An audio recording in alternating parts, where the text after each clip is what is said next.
Vote গণনা এবং ফলাফল ঘোষণা আগ পর্যন্ত শিক্ষার্থীদেরকে বিনীত অনুরোধ করব, যার যার জায়গা থেকে আমরা অপেক্ষায় থাকবো।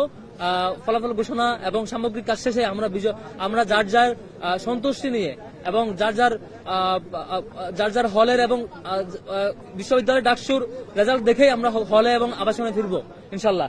যেসব অভিযোগগুলো, যেসব কনসার্নগুলো বলবার মতো ছিল, প্রথমত নির্বাচন শুরু হওয়ার পরে সকাল থেকে বলা হচ্ছিল কোন প্রার্থী বুথে ঢুকতে পারবে না, অর্থাৎ স্ব হলে ভোট দেওয়া ছাড়া সেন্ট্রাল প্রার্থী অন্য কোনো বুথে বা সেন্ট্রালে ঢুকতে পারবে না। এই নির্দেশনা নির্বাচন কমিশন থেকে আমাদেরকে জানানো হচ্ছিল।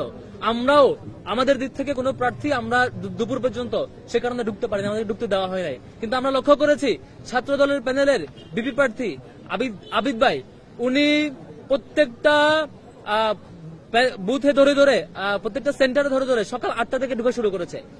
সকাল 8টা থেকে মানে ভোট গ্রহণের আগে থেকে শুরু করে নানা কেন্দ্রে তিনি তার ঢুকছেন এবং দেখছেন, আর আমরা গেলে আমাদেরকে আটকানো হতো।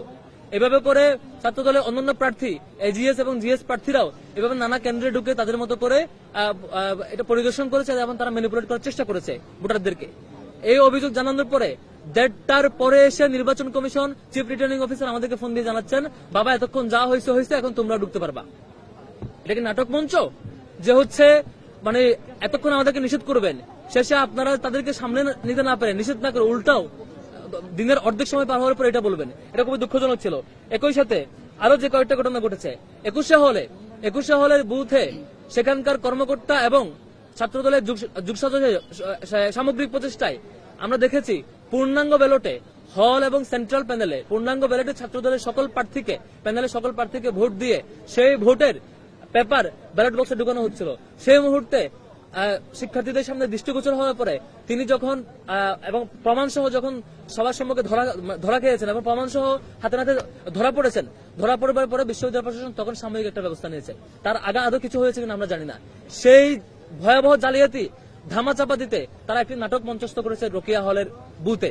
সেখানে হঠাৎ করে একজন শিক্ষার্থী ব্যালট পেপার নিয়ে বুথে যাওয়ার 1 মিনিট পরে সেখানকার দায়িত্বরত শিক্ষকদের এবং তারা ফুটেজ অ্যানালাইজ করে যেটা ফিডব্যাক দিয়েছেন যে 1 মিনিট বুথে থাকার পরে ভিতরে যে বুথে নিজে বসে বুথ দেওয়া হয় সেই বুথ থেকে 1 মিনিটের অধিক সময় থেকে বুথ থেকে বের হয়ে এসে তারপর দেখাচ্ছেন যে হচ্ছে এখানে ক্রস দেওয়া।